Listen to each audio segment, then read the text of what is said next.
Hi guys, welcome to Movies Back. நான் உங்கள் ரவி பேசுகிறேன். இன்னைக்கு ஸ்பெஷலான எபிசோட் 2015 ரிலீஸ் ஆன எக்ஸ்டிங்ஷன், ஒரு ஹாரர் சயின்ஸ் ஃபிக்ஷன் பெஸ்ட் ஜானரில் இருக்க இந்த மூவி தான் நம்ம இன்னைக்கு ரிவ்யூவில் பார்க்க போகிறோம். ஓகே, எக்ஸ்டிங்ஷன் இதில் ஒன்லைன் என்ன பார்ப்போம். ஹார்மனி அந்த ஸ்மால் டவுனில் ஒரு டெட்லி இன்ஃபெக்டட் வைரஸ்னால எல்லா பீப்புள்ஸும் ஜாம்பிஸாக மாறிட்டு இருப்பாங்க. ஸோ இந்த கட்டத்துலேருந்து ஒரு 4 பேர் தப்பிச்சு வெளில வராங்க. பட் சேம் டைம் அவங்க சர்வே பண்ணிட்டு இருப்பாங்க அதே இடத்துல. கிட்டத்தட்ட ஒரு 9 இயர்ஸ் பாஸ் ஆகிடும். ஆஃப்டர் 9 இயர்ஸ்க்கு அப்புறம் திரும்பியும் அந்த இன்ஃபெக்டட் அந்த ஜாம்பிஸ் மூலிமா திரும்ப பிரச்சனை வர ஸ்டார்ட் ஆகுது. திரும்பி இந்த ஜாம்பி கிட்டேருந்து அவங்க எப்படி மீண்டு வராங்க அந்த 4 பேர். இதான் அந்த கதையோட ஒன்லைன். ஓகே, கதையோட ப்ரீஃப் என்னன்னு பார்ப்போம்.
Back to movies break.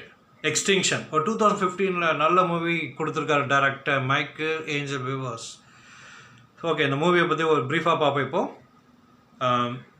Harmony அந்த ஒரு ஸ்மால் டவுன் சிட்டியில் ஒரு டெட்லி இன்ஃபெக்டட் வைரஸ்னால எல்லா பீப்புளும் அஃபெக்ட் ஆகுறாங்க. அந்த அஃபெக்ட் ஆன பீப்புள்ஸ் எல்லாமே ஜாம்பியாக மாறக்கூடிய ஒரு சூழ்நிலை வர ஆரம்பிக்குது. அப்படி இருக்கும்போது யூஎஸ் ஆர்மி என்ன பண்ணுறாங்க, அங்கே இருக்க பீப்புள்ஸை நம்ம சேஃபாக நம்ம காப்பாற்றணும்னு சொல்லி அஃபெக்ட் ஆகாத பீப்புளை வந்து பஸ்ஸில் கூட்டிகிட்டு போயிட்டு இருக்கும்போது அந்த பஸ்ஸையும் அந்த ஜாம்பிஸ் அட்டாக் பண்ண ஆரம்பிச்சிடும். அதுலேருந்து தப்பிச்சு வர ஒரு 4 பேர் தான் பேட்ரிக், ஏமா, ஜாக் அண்ட் லூ. ஸோ இந்த 4 பேரை பற்றி தான் அந்த கதை வந்து ஃபுல்லாக வந்து ப்ளே ஆகும். ஓகே, இந்த 4 பேர் அந்த அட்டாக்ல வந்து தப்பிச்சு வெளில வந்துடுவாங்க. அதுக்கப்புறம் கட் பண்ணதுக்கப்புறம் ஆஃப்டர் 9 இயர்ஸ் வரைக்கும் அதே சிட்டியில் அவங்க வந்து சர்வே பண்ணிட்டு இருப்பாங்க. பட் ஆனால் 9 இயர்ஸ்க்கு அப்புறம் வந்து ஏமாவை காட்ட மாட்டாங்க. ஏமா வந்து இறந்துருப்பாங்க. 3 பேரை தான் காட்டுவாங்க. அதில் ஜாக், பேட்ரிக் அண்ட் லூ வந்து கை குழந்தையாக இருந்திருப்பா. அப்போ 9 இயர்ஸ் கழிச்சு ஒரு 9 வயசு ஒரு குழந்தையாக இருப்பாள், ஃபீமேல் கேரக்டர். ஓகே, ஆக்சுவலாக பேட்ரிக்கோட பொண்ணு தான் வந்து லூ. பட் வந்து லூ வந்து ஜாக் கூட தான் வாழ்ந்துட்டு இருப்பான். ஜாக் தான் லூவை வந்து வளர்த்துட்டு இருக்கும். ஆக்சுவலாக பேட்ரிக்கும் ஜாக்குக்கும் ஒரு சின்ன சண்டை வந்திருக்கும். அதில் பேட்ரிக் கிட்ட இருந்து லூவை வந்து ஜாக் பிரித்து கூட்டு வந்து அவர் வீட்டில் வளர்த்துட்டு இருப்பார். ஸோ லூக்கு வந்து பேட்ரிக் தான் அப்பான்னு வந்து தெரியவே தெரியாது. ஏன்னா கை குழந்தை இருக்கும் போதே கூப்பிட்டு வந்துடுவான். எதனாலனா பேட்ரிக்கும் ஏமாவும் பார்த்து, பேட்ரிக் வந்து ஒரு நல்ல பெரிய ஒரு ட்ரங்கர், நல்லா எப்போ பார்த்து குடிச்சிட்டே இருக்கும்போது ஹேமா வந்து அந்த பஸ்ஸு அட்டாக்ல வந்து அந்த ஜாம்பி அவங்க கையை கடிச்சிருக்கும். ஆக்சுவலி இந்த ஜாம்பிஸுக்கு கடித்தாலே அவங்க திரும்ப அவங்களே இன்ஃபெக்டட் ஆகிடுவாங்க. சில நொடியில் வந்து அவங்களும் ஜாம்பியாக மாறிடுவாங்க.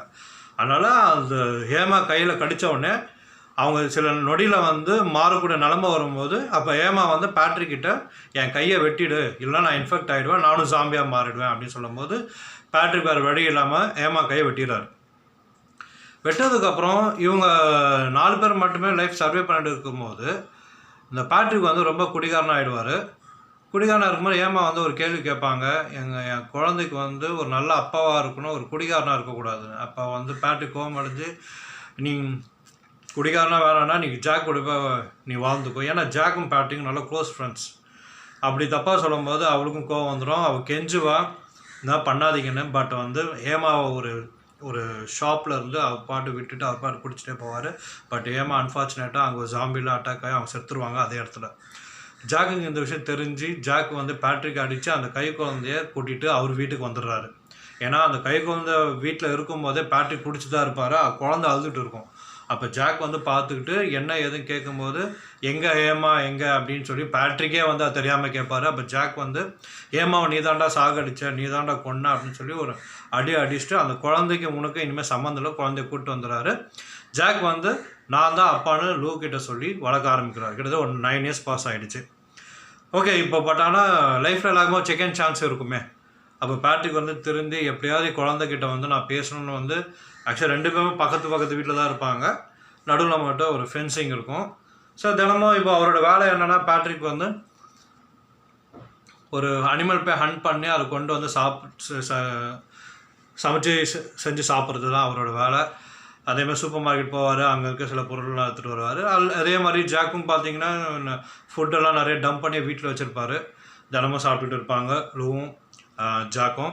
ஓகே, இப்படி ப்ளே ஆகிட்டு இருக்கும்போது சடனாக இப்போது ஒரு ஜாம்பியை வந்து பேட்ரிக்கு பார்க்க ஆரம்பிச்சிடறாரு ஒரு சூப்பர் மார்க்கெட்டில்.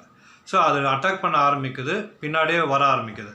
அப்போது போய் அவர் பின்னாடியே வந்துட்டு இருக்கும்போது என்ன ஆகுனா பேட்ரிக்கோட வண்டி திடீர்னு ஒரு மரத்தில் மோதி கீழே வந்துடுவார். அப்போ பக்கத்தில் வந்து அது ஃபேஸ் டு ஃபேஸ் காட்டுவாங்க. ஆனால் ஜாம்பிக்கு வந்து பேட்ரிக்கோட ஃபேஸே தெரியாது. அது வந்து அந்த காதில் வந்து சவுண்டு மூலிமா தான் அவனை துரத்திட்டே வந்திருக்கும். அப்போ பேட்ரிக் ஒன்று தெரிய வருது, இந்த ஜாம்பிக்கு கண்ணு தெரியாது, காது மட்டும்தான் கேட்கும் அப்படின்னு பேட்ரிக் வந்து நாலேஜ் வருது. அப்போ வந்து தூரமாக வந்து ஒரு கன் ஷாட் சவுண்டு, அந்த கன் ஷாட் சவுண்டு கேட்டோடனே ஜாம்பி வந்து அந்த கன் ஷாட் எங்கே கேட்குதோ அங்கே ஓட ஆரம்பிச்சிடும். அங்கே ஜாக் வந்து பார்த்திங்கன்னா அவர் வீட்டு பக்கத்தில் ஒரு முயலை வந்து வேட்டையாடிட்டு இருப்பார் கன்னில். ஸோ அந்த சவுண்டில் தான் அது போயிட்டு இருக்கும். பேட்ரிக் இது வந்து நம்ம இடத்துல தான் கன் ஷாட் வருதுன்னு திரும்ப வண்டி எடுத்துகிட்டு அவர் பின்னாடியே போயிட்டு இருக்காரு. வார்ன் பண்ணுறது கன் ஷூட் பண்ணிக்கிட்டே இருக்கார் ஜாக்கி கிட்ட சொல்கிறதுக்காக. ஜாக்கும் வந்து குறிப்பிட்ட தூரத்தில் பார்த்துருவார். அந்த ஜாம்பியும் பேட்ரிக்கும் வந்து அட்டாக் பண்ண ஆரம்பிச்சிடும். அந்த ஜாம்பி வந்து பேட்ரிக் அட்டாக் பண்ண ஆரம்பித்தா கடிச்சு வச்சிடும். ஆக்சுவலாக பேட்ரிக் வந்து ஒரு நாயை வளர்ப்பார், அது பேர் டாக். படத்துலேயே வந்து அந்த டாக் பேர் டாக் தான். அந்த டாகும் அப்புறம் ஜாம்பிக்கும் ஒரு ஃபைட் சீன் வரும். அப்போ அந்த ஜாம்பி வந்து டாகை சாவடிச்சிடும். டாகை சாவடித்து பேட்ரியும் கடிச்சு வச்சிடும். கடித்த உடனே பேட்ரிக் கிட்ட கன் இருக்கும், போட்டு சுட்டுருவார். அதை அடிபட்டு அது பாட்டு போயிடும். பேட்ரிக் உடனே வந்து கழுத்தில் கடிச்சிடும். பட் ஆனால் ஜாக்குக்கு அந்த ஜாம்பியை ஷூட் பண்ணுறதுக்கு நிறைய வாய்ப்பு இருக்கும். ஆனால் அவர் ஷூட் பண்ண மாட்டார். ஏன்னா பேட்ரிக் மேலே இருக்கிற அந்த கோவம் அவருக்கு வந்து இன்னும் தனியலை. ஆனால் லூக்கு வந்து பேட்ரிக் தான் அப்பான்னு தெரியாது, பட் குட் நெய்பர்னு அவளுக்கு தெரியும். பக்கத்து வீட்டில் ஒருத்தர் இருக்கார், ஆனால் பேசவே விட மாட்டார் அப்பான்னு அது தெரியும். பட் லூ வந்து கத்துவா ஜாக்கிட்ட, அப்பா அவர் ஷூட் பண்ணுங்க, அந்த ஜாம்பியை ஷூட் பண்ணுங்க, பட் ஷூட் பண்ண மாட்டார். அவர் கோபமாக உள்ளே போயிடுவான். இப்போ பேட்ரிக் அந்த கடித்த உடனே அவர் வீட்டுக்குள்ளே போயிட்டு இன்னும் கொஞ்சம் நேரத்தில் நான் வந்து மாறிடுவேன்னு சொல்லி அவர் ஷூட் பண்ண ட்ரை பண்ணுறாரு அவருக்குள்ளேயே. ஏன்னா ஜாம்பியாக மாட்டு நான் அந்த வீட்டில் போயிட்டு நான் எதாவது பண்ணிவிடுவேன்னு பயத்தில் அவரே ஷூட் பண்ண வருவார். பட் திடீர்னு மயக்கம் அடைஞ்சிடறாரு.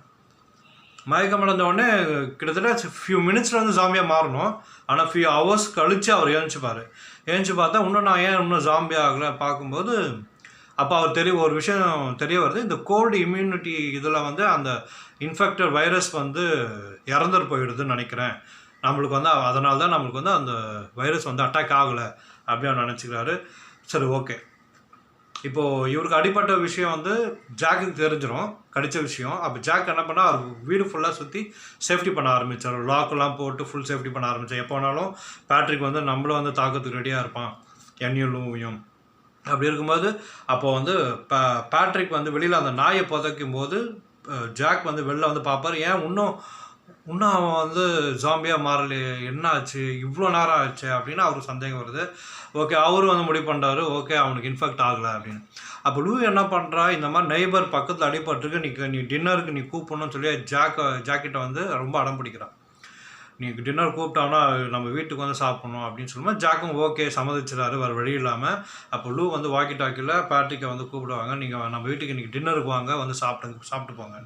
பேட்ரிக்கை வந்து சரி ஓகே இது ஒரு நல்ல சான்ஸு, என் குழந்தைகிட்ட நான் நீ பார்த்து பேச போகிறேன் அப்படின்னு. ஆல்ரெடி அவர் ஓப்பனிங்கில் வந்து நல்லா ஃபுல் ஷேவோட ஒரு ஹேண்ட்ஸமாக காமிச்சிருப்பாங்க. பட் கிட்டத்தட்ட இந்த 9 இயர்ஸாக பார்த்தீங்கன்னா ஃபுல்லாக முடியலாம் வந்து ஃபுல்லாக பேர்ட்லாம் வச்சுட்டு ரொம்ப இதுவாக இருப்பார். குழந்தை கூப்பிட்றேன் தெரிஞ்சவொடனே ஷேவ்லாம் பண்ணிவிட்டு ஹேர்கட்லாம் பண்ணிவிட்டு அந்த பழையபடி இருக்கிற அந்த கேரக்டர்ஸ் நல்லாயிருக்கும் அந்த சீன் பார்க்குறதுக்கு. அது உள்ள அந்த என்ட்ரி ஆனோட லூ அப்படியே ஷாக்காக பார்ப்பேன், நீங்களா பக்கத்து வீட்டு நெய்பர் அப்படின்னு. ஆமாம் நான் தான் அப்படின்னு சொல்லி ஓகே கட்டி பிடிச்சி சாரி அப்படின்னு சொல்லி நல்லா ஒரு என்ஜாய்மெண்ட்டு நல்லா சாப்பிடுவாங்க. ஓகே அப்போ குழந்தை வந்து திடீர்னு தூங்க ஆரம்பிச்சிடும். அப்போ ஜாக் வந்து பேட்ரிக் வந்து வீட்டுக்கு கிளம்ப ஆரம்பிப்பார், நான் கிளம்புறேன் அப்படின்னு. அப்போ ஜாக் சொல்லுவார், ஏதோ லூ சொன்னாதான் நான் கூப்பிட்டேன் அப்படின்னு. ஓகே எனக்கு ரொம்ப ஹாப்பியாக இருக்குது என் குழந்தைய பார்த்தது, நீ இனிமேல் குழந்தைன்னு அப்பான்னு மட்டும் சொல்லிடாத அப்படின்னு சொல்லும்போது இல்லை நான் அது மாதிரிலாம் சொல்ல மாட்டேன் அப்படி பேட்ரிக் சொல்கிறாரு. அப்போ பேட்ரிக் இன்னொரு விஷயம் சொல்கிறாரு, இப்போ ஜாம்பி வர ஆரம்பிச்சிச்சு, அதனால் நம்ம வந்து இந்த இடத்த விட்டு நம்ம போய் ஆகணும் அப்படின்னு சொல்லும்போது ஜாக்கும் வருது, இந்த இடம் விட எந்த இடமும் எனக்கு சேஃப்டியே படலை, அப்போ உன்னை கூப்பிட்டதே தப்பு, நீங்கள் வந்து எங்களை மாற்றத்துக்காக நீ ட்ரை பண்ணுறியா, நாங்கள் எங்கேயும் வரமாட்டோம், நீ வீட்டு விட்டு வெளில போன்னு சொல்லி ஜாக் வந்து பேட்ரிக்கை வெளில அனுப்பிச்சிடாரு. அடுத்த நாள் வந்து பார்த்தீங்கன்னா அந்த ஜாம்பி வந்து லூ வந்து அட்டாக் பண்ண ஆரம்பிக்கிறது. ஏன்னா லூனா அந்த நாய் இறந்துட்டு பார்த்தீங்களா, அதுக்கு பூ வைக்கிறதுக்காக வெளில வருவோம். பார்த்தீங்கன்னா பின்னாடி அந்த ஜாம்பி வந்து நின்றுட்டு இருக்கோம். உடனே ஜாக் பார்த்துட்டு வெளில வந்து அந்த ஜாம்பிக்கு அவருக்கு ஒரு ஃபைட் ஒன்று நடக்கும். ஜாம்பி நல்லா போட்டு அடிச்சிருவார். அடித்தோடனே அவர் கையில் அடிபட்டு அவர் குழந்தைய கூப்பிட்டு உள்ளே வந்துடுவார். இந்த பேட்ரிக் என்ன பண்ணுவான்னா அந்த ஜாம்பியை 2 கையை வெட்டி சங்கிலி போட்டு அவன் வீட்டில் கட்டி வச்சுருவான். என்ன ஜாக்கியா நீ அடித்த உன்னை சும்மா விட மாட்டேன், 2 கையை வெட்டிட்டு கழுத்தில் சங்கிலாம் போட்டு அவன் வீட்டுக்கு பின்னாடி கட்டி வச்சுருவான். அப்புறம் ஜாக்கியா வந்து பேட்ரிக்கிட்ட வந்து சொல்லுவார், நம்ம இந்த இடத்த விட்டு நம்ம கிளம்புறதுக்கு எதாவது ட்ரை பண்ணலாம் அப்படின்னு சொல்லிட்டு ஓகே 3 பேரும் வந்து இப்போ கிளம்புறாங்க. இப்போது இதுக்கப்புறம் இந்த மூவி எப்படி மூவ் ஆகுது, இப்போ 3 பேர் எப்படி தப்பிக்கிறாங்க. இப்போது அவங்க 3 பேரை அந்த சூப்பர் மார்க்கெட் போகும்போது ஒரு கன்ஸ் எடுக்கிறதுக்காக போவாங்க. அதாவது கொஞ்சம் ட்ராவல் பண்ணணும் இல்லைங்களா, அப்போ அவங்களுக்கு சில கன்ஸ் எல்லாம் தேவை. ஸோ அதனால் முக்கியமாக ஏதாவது கிடைக்குமா சூப்பர் மார்க்கெட் போகும்போது அந்த கன்ஸ் எடுக்கும்போது திடீர்னு பார்த்தீங்கன்னா அவங்க ஒரு ஃபீமேல் கேரக்டர், ஒரு ஒரு அவங்க பேர் வந்து படத்தில் வந்து உமன் தான் பேர், அவங்க பேர் கூட சொல்ல மாட்டாங்க, உமன் தான். ஸோ அந்த ஃபீமேல் கேரக்டர் காட்டுவாங்க. அந்த ஃபீமேல் கேரக்டர் வந்து ரொம்ப ஷாக்கில் இருப்பாங்க. இவங்க வந்து பக்கத்தில் போயிடனே அது உடனே கத்த ஆரம்பிக்கும். அப்புறம் மயக்கம் அடைஞ்சிடுவா, அதை கூட்டிகிட்டு வீட்டுக்கு கூப்பிட்டு போயிடுவான். வீட்டுக்கு கூப்பிட்டு போன உடனே பார்த்தா அவள் ப்ரெக்னெண்ட்டாக இருப்பாள். அப்புறம் அவளோட ஸ்டோரி சொல்லுவாள், இழந்ததுக்கப்புறம் அவள் ஸ்டோரி சொன்னதுக்கப்புறம் என்னடா சத்தம் கேட்கும், பார்த்தா அவன் ஆல்ரெடி பேட்ரிக் வந்து அந்த ஜாம்பியை கட்டி போட்டு வச்சுருக்கான் பார்த்தீங்களா. அந்த சவுண்டு கேட்டவொடனே இந்த லேடி என்ன பண்ணோம், கன் எடுத்துகிட்டு போயிட்டு அந்த ஜாம்பியை ஷூட் பண்ணி இவங்களை கத்த ஆரம்பிக்கும். எத்தனை நாளாக வந்து இந்த ஜாம்பி இங்கே இருக்குன்னு, இன்னும் ஒரு 2 டேஸாக இருக்கா அப்படின்னு சொல்லும் போதே அவனே ஷாக் ஆவா. இந்த ஜாம்பி மூலிமா இன்னும் நிறைய ஜாம்பி வரத்துக்கு வாய்ப்பு இருக்குது, இதை வந்து கூப்பிட ஆரம்பிக்கும். இதோட வாய்ஸில் ஏன்னா ஆக்சுவலாக அந்த சீன் காட்டுவாங்க, இது கத்தம் ஒரு மாதிரியா ஊழடும். அப்போ வந்து ரொம்ப தூரத்தில் வந்து ஒரு மைல்டாக ஒரு சவுண்டு கேட்கும், அதை ஆல்ரெடி வந்து பின்னாடியே ப்ளே பண்ணியிருப்பாங்க. இந்த பொண்ணு இந்த விஷயம் சொன்னோடனே இவங்க எல்லாம் ஷாக் ஆகிடுவாங்க. இது செத்த உடனே பார்த்தோன்னா அங்கேருந்து சவுண்டு வர ஆரம்பிச்சிடும், நிறைய சாமிஸ் கத்த ஆரம்பிச்சிடும். ஏதோ ஒரு ஃபைனல் ஸ்டேஜு. இதுக்கப்புறம் வந்ததுக்கப்புறம் ஸ்க்ரீன் ப்ளே வேறு லெவலில் இருக்குங்க. எனக்கு பிடிச்ச விஷயம் பேட்ரிக் வந்து ஜாக் வீட்டுக்கு அந்த டின்னருக்கு வராது பார்த்தீங்களா, அப்போ வந்து லூ வந்து நல்லா பேசிக்கிட்டு பேட்ரிக் நல்லா கதை சொல்லுவான், அப்படியே தூங்கிடுவான், மடியிலே தூங்கிடுவான். அப்போ வந்து ஜாக் வந்து தினமும் வந்து ப்ரஷ் பண்ணாமே இதே மாதிரி தூங்கிடுறாவ, ஏன்ச்சு ப்ரஷ் பண்ண வைக்கணும். அப்போ வந்து பேட்ரிக் சொல்லுவார், இல்லை குழந்தை தானே விட்டுரு, அதெல்லாம் ஒன்றும் இல்லை, போய் தூங்கட்டும் அப்படின்னு சொல்லி தூக்கிட்டு போய் தூங்க வைப்பேன். கிளைமேக்ஸில் ஒரு சுச்சுவேஷனில் பேட்ரிக் வந்து அதாவது பேட்ரிக் மூலமே 3 பேர் காப்பாற்றப்படுவாங்க. அப்போ பேட்ரிக் வந்து அந்த குழந்தைகிட்ட நான் தான் அப்பான்னு சொல்கிற அளவுக்கு போவார். அந்த சுச்சுவேஷன் அப்படி தான் கொண்டு வருவான், நான் உங்கள்கிட்ட ஒன்று சொல்ல போகிறேன்னு. ஆனால் அப்பான்னு சொல்லாமல் தினமும் நைட்டு வந்து மறக்காமல் பல் தேய்ச்சிட்டு தூங்க அப்படிம்பார். அந்த சீன் நல்லாயிருக்கும். அந்த சீன் பார்க்கும்போது அந்த சமயத்துலேயும் வந்து தன் குழந்தைகிட்ட வந்து நான் தான் அப்பான்னு வந்து சொல்ல முடியாத ஒரு சூழ்நிலை இருக்கும். ஏன்னா அவர் சாக போகிறான்னு அவர் தெரிஞ்சிடும். நான் அந்த டைமில் நான் அப்பான்னு சொல்லி அதை ஃபீல் பண்ணுறத விட நான் சொல்லாமே வந்து நம்ம போயிடலாம் அப்படின்னு அந்த ஒரு சீனை காமிச்சிருப்பாங்க. நல்லாயிருக்கும். அதே மாதிரி படம் வந்து ரொம்ப அமேசிங்காக இருக்குங்க. ரொம்ப த்ரில்லாக இருக்கும். இப்போ 2007 ஐம் லெஜெண்ட் வந்து ஒரு வில் ஸ்மித் நடித்த ஒரு மூவி பார்த்துருப்பீங்க. அதுவும் ஜாம்பி தான் கிட்டத்தட்ட. அந்த ஒரு மேக்கிங் தான் இந்த படமும் இருக்கும். அதாவது இதுவே ஒரு அந்த படத்துலேருந்து ஒரு செகண்ட் வெர்ஷன் மாதிரி தான் நீங்கள் பார்ப்பீங்க. சேம் கேட்டகரி ஸ்டோரி வந்து அப்படியே தான் உங்களுக்கு போயிட்டு இருக்கும். எந்த டைமில் ஜாம்பியை பார்க்குறது, அது ஜாம்பி எப்படி வரும், அதுவும் சவுண்டு கேட்டு தான் வரும் தெரியுங்களா. நைட் ஆனால் சவுண்டே போட மாட்டாங்க. அந்த இதில் அந்த ஐம் லெஜெண்டில் படத்தில் பாருங்கள். அதை பார்த்தீங்கன்னா இந்த படத்தோட கண்டினியூ உங்களுக்கு புரியும். உங்களுக்கு நல்லா ஸ்க்ரீன் ப்ளே ஒரு கிளைமேக்ஸ் ஒரு ஷார்ட் எப்படின்னா ஜாம்பிஸ் எல்லாம் வீடு சுற்றி வந்துடுங்க. அப்போ குழந்தைய வந்து பேஸ்மெண்ட்டில் கீழே வச்சுருவான். ஃபஸ்ட் ஃப்ளோரில் பார்த்தீங்கன்னா அந்த ஃபீமேல் கேரக்டர் சொல்லியிருந்தேன் அந்த பொண்ணும் பேட்ரிக் இருப்பாங்க. இது கிரவுண்ட் ஃப்ளோரில். ஃபஸ்ட் ஃப்ளோரில் பார்த்தீங்கன்னா நம்ம ஜாக் இருப்பார். அது அந்த ஒரு பேனிங் விஷயம், அந்த கேமரா பேனிங்கில் வந்து அந்த டாப்பில் வந்து கீழே கொண்டு வருவாங்க. மேலே ஃபஸ்ட் ஃப்ளோரில் வந்து அப்படியே கட் பண்ணி அப்படியே கீழே வரும். அப்படியே கிரவுண்ட் ஃப்ளோர் கீழே வந்து பார்த்தீங்கன்னா பேஸ்மெண்ட்டு. ஒரு ஹார்ட் பீட் சவுண்டில் இருக்குங்க. அது ஹார்ட் பீட்டோடு இருக்குங்க. அந்த ஒரு விஷயம் நம்ம பார்க்கும்போது அந்த விஷுவலில் அது சரௌண்ட் பண்ணதுக்கப்புறம் ஒரு ஃபியூ செகண்ட்ஸ் வந்து அப்படியே சைலண்ட்டாக ஸ்டார்ட் பண்ணுவாங்க. ரொம்ப நல்லாயிருக்கும் அந்த சீனு. ஸோ படத்தை மிஸ் பண்ணிடாதீங்க. நல்ல மூவி. ஸோ ஓகே, இந்த மூவி உங்களுக்கு பிடிச்சிருந்தா சப்ஸ்கிரைப் பண்ணுங்கள், ஷேர் பண்ணுங்கள், மறக்காமல் பெல் பட்டன் ப்ரெஸ் பண்ணுங்கள். நெக்ஸ்ட் டைம் இதே மாதிரி ஒரு நல்ல மூவியோட உங்களை சந்திக்கிறேன். உங்களை விடைபெறுவது உங்கள் Ravi. Okay, thank you.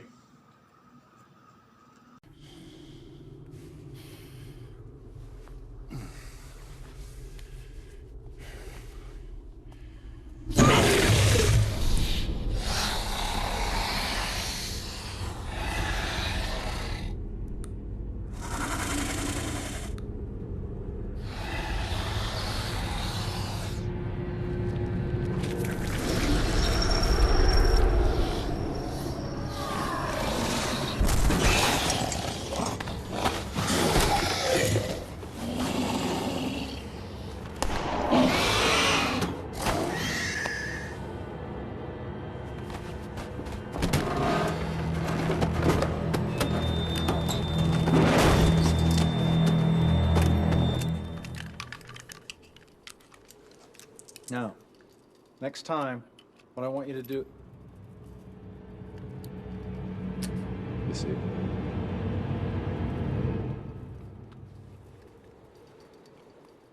Can I shoot it? How hungry are you?